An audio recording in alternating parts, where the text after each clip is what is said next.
ngicinga nje uGeneral Sinona usakwazi nje ukulala kwakhe. Namhlanje bokukhona ukolonel uJacobus Prinsloo. Urithayile ke yena kuma Hawks ne, wayesebenza net kula office apho kwalahleka khona la ntashingana ye 200 million. Hey. Mose niyakhumbula into ba bokukhona uHendrick uMajor General Hendrick ofike wasibalisela ngendlela ba zalahleka kanjani eza drugs eziyana.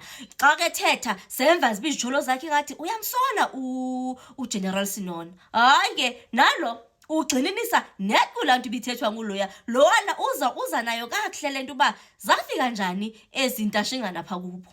Hayi ke beke sibonise idlona sibonise even ibuilding indlela ezimele zingene ngayo indlela nje office engakhona yonke into lo ngoba ngoyena muntu wayengumaqhuzwa yeyikhomanda yala unit so la office kwakushaya isiginci sakhe urithayile kodwa ngoku hayi kusithathe wasibeka into ba man bathe xa beapproachwa emalunga nezinto ezibazizole zilethwa pha kubo batsho bona into ba hayi ukuthi ngoOctober ne2021 ikho kwake kwagqekezwa kwakula office yabo so uyasho ba atsho ba man ayizolunga ezi zinto ezikule office yethu because le office ayinama CCTV ayina gadi yonke nje akuna alarm system i-alarm system nje yonke nje into yakhona ayisebenzi bazibeka izathu zakhona ukuthi sesikwake kwagqekezwa ngaphambili zikhona ireport ebese zikhona abake bazambisa bona self phofu esichazela uba wathi nje mhla egqiba kuappointwa kungekudalanga nje into emva kweveki uGeneral Sinona egqiba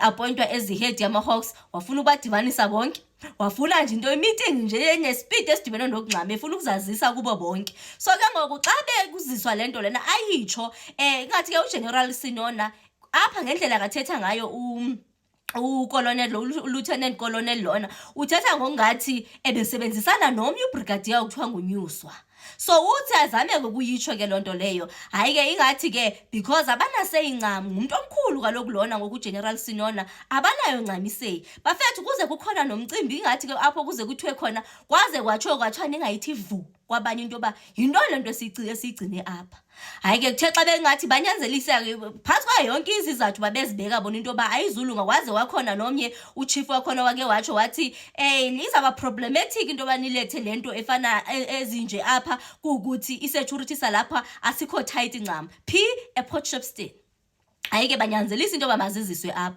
kuthiwa ngelo xesha izikhiya zazi ku Van der Berg something like that ne then oko zihlala kuyo yonke into eziswa kuwo wonke ama exhibit yonke nje evidence whatever eziswayo idla ngoba iziswe umgaqo siseko wakhona uba zithathwa kanjani kuba khona ama certificate asayinwayo yonke into iyasayinelwa kuba bathi xa beyijonga ezi zilethwa uthi lona wapick up ama red flag right there and there uba le into le uthi zathi zalethwa njengala ndlela apha ukubona abuzazi ngendlela zazithathwe ngakhona usually ke xa zilethwa engathi kwezi officeini kuzeke sekuthathwe inoba umzekelo umcimbi like umcimbi onokwenza nama fingerprints ama DNA test seqhaqhiwe sokubona into ba amani okanye ezisezisild kubone at least sebezithathile zathathwa into bazike ziyotestwa yonke la uthi zathi xa zilethwa ezia zalethwa njengangoko uzibonisa into ba zithathwe zinjalo apho bezikhona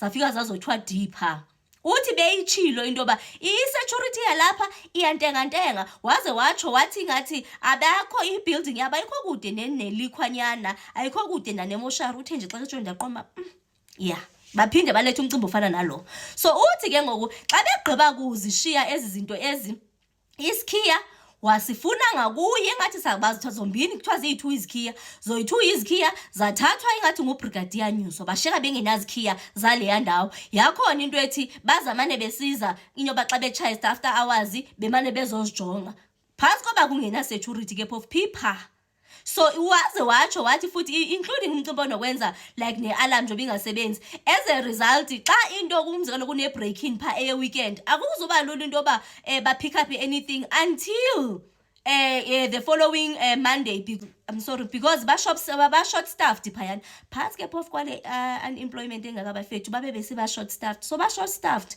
watsho njalo so kubikho ncam umuntu osebenza pha khanibe nje nepicture nje 200 million nje ezahlala nje yodwa nje ingagadwa ngumuntu yinto nje engathi njalo waze watsho wathi ke unto ukwenye ngaphezulu khona apho ke ngokukhumalo seke sithi khona since usithi nguwe umnikazi wale ofisi uye wayicinga njani into yoba bathi xa beziletha wathi yena wayeyitshilo neripoti wayitsho and uyemva xa kethetha uyatsho into yoba since besebenza esipoliseni uba ngaba ungathi ubuzabuza imibizo emikhulu nje ngee-superiors zakho nje ubeka impilo yakho engcuphekweni kunama-consequences nje bangadila nawe nje na-departmental nayazi ke phofu le misebenzi esiyisebenzayo bafethu once ube ngathi nje uphakamisela nje ibhosi nyana intloko yakho they come for you so ingathi nje into enjalo so usebenze nje phantsi kwaloo ngcindezi leyo eyibona nje ba le into ayimginyisa imathe ukhomishina Mbadlanga ke akakwazanga kuzibamba naye wabuza wathi ingabe koloneli ndizabe ndi-wrong naxa ndingathi mna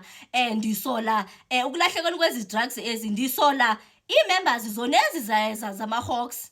Hayi bafethu uvele wavuma wathi hayi yona iyasolisa nje loo nto leyo isolisa phi kwaphaa kuma-Hawks so yena nje uyambona nje uyayibhebhetha nje into yakhona kwaye naself esitsho esithi nje zange bafollowe nje umgaqo nje from the word go zifika indlela ezafika ngayo zafika different compared to everything else efike ikuthini igcinywe phaa kubo ezi-ofisini le indlela yonke le nto yenzeka apha yamkrokrisa nje from day one kuwukuthi njengoba beziletha ezi zinto ezine baziletha kungakudalanga few weeks back kukuthi beke kwalahleka izinto khona pha njoba bezathi still bazafuna ukuthini babe baletha eziphofu ke etshilo kwa uHendrick bafethu before lona wathi nje zininzi ezinye indawo engezazigcinwe kuzo uba kwakutheni kuzakhethwa specific le Port Shepstone lena more than 100 kilometers away from apho zazikhona eSiphingo ayakwazi mntu so nje asiyazi ba ithini nje into yakhona uba imbeka phu General Sinona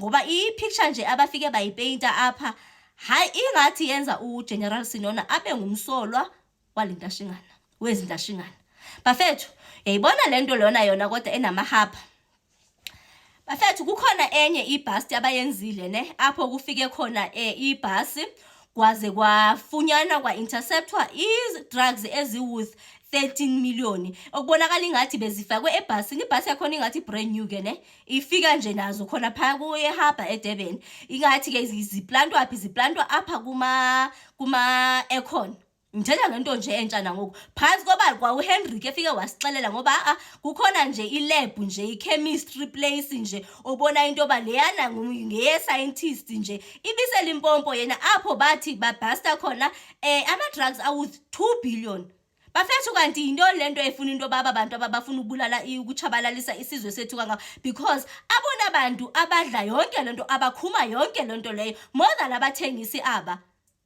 ngabantwana bethu bafethu zii-sisters zethu bafethu ngomama bethu abantu abadliswe izinto ezi ngabafowethu ngabayeni bethu abajike bakhunyiswe ezi zinto ezi kanti ithini le deal because yazi xa uyimamela istory sezinto bafethu ne in as much as ifaka ama-politicians kuthiwa bafethu le dili leni ingathi nkulu kakhulu le dili ayiqalanga njengoba thina siphakamisa amehlo sirasa kuthiwa ingathi le nto isuka kude kakhulu cause kwazona zisuka ko-South America zisuka le phezulu zize zizofika apha enye ingathi ikhona nje idili nje eserious bayadla ke bona abanikazi bayo abanikazi bazo ngazo sitshabalala isizwe sokhokho bethu. If I were to draw up a list of suspects as to who stole this cocaine, members of the DPCI would be number one on my list. Do you want to comment on that? Commissioner, not only members... Of course, that's it. No, just answer that part of it. I'm actually going to go where I think you want to go. But number one for me would be members of the DPCI. I would agree with you, Commissioner. They accessed there from the pavement. They broke a window, forced the burglar bars open, and they were in. No alarm could go off because there's no sensors in the offices.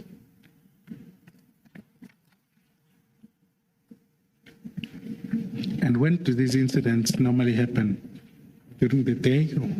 It's normally on weekends.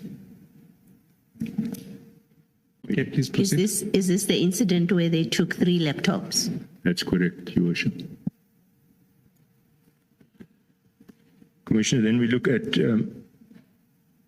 The next incident there was the 15th of January, 2021. They broke into the office of Captain Leroux.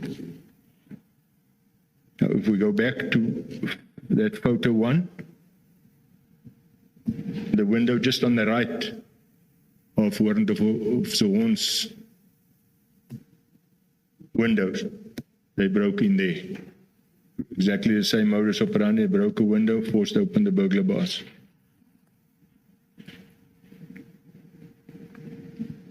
And Commissioner, we go to the next one. It's the 11th of October, 2021.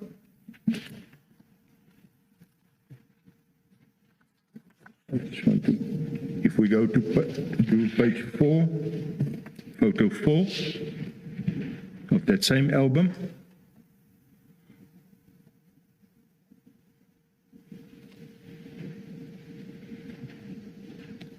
Those two wooden doors with the windows on either side of them, they broke that window on the right-hand side.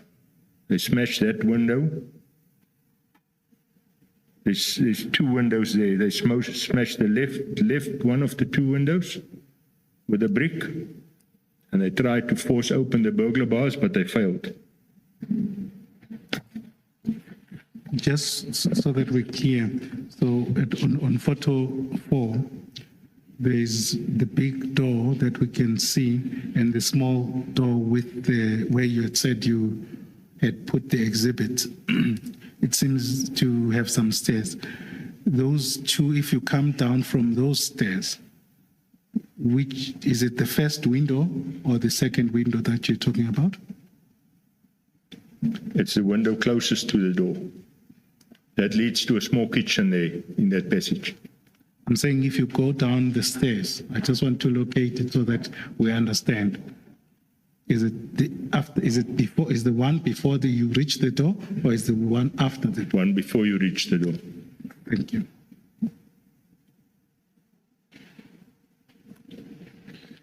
Commissioner, and then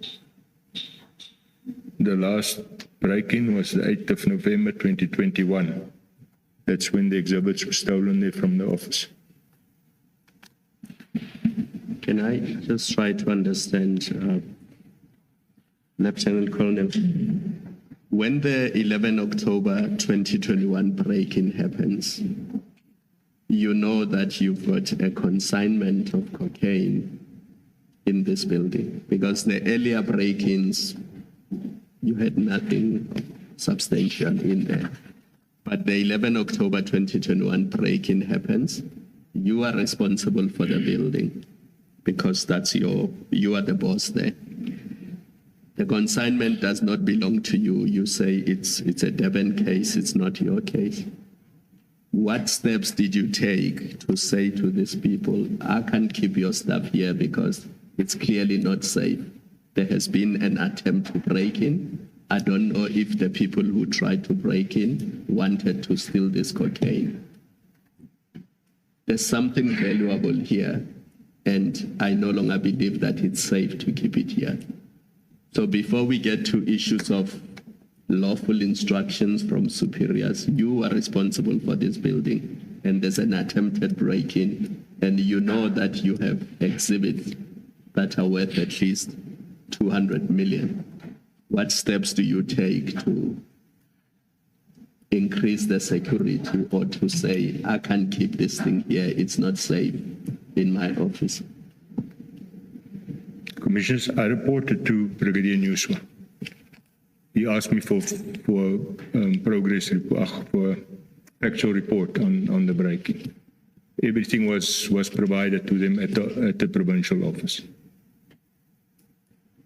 We had instructions from General Sonona not to inform other members about what we housed in there, that the drugs was there. So we were given instructions by him that the members must visit the office. So with that instruction, and I'm not allowed to tell the members what is in there, I just asked him to, after hours, to make a turn at the office, just make sure everything is safe there.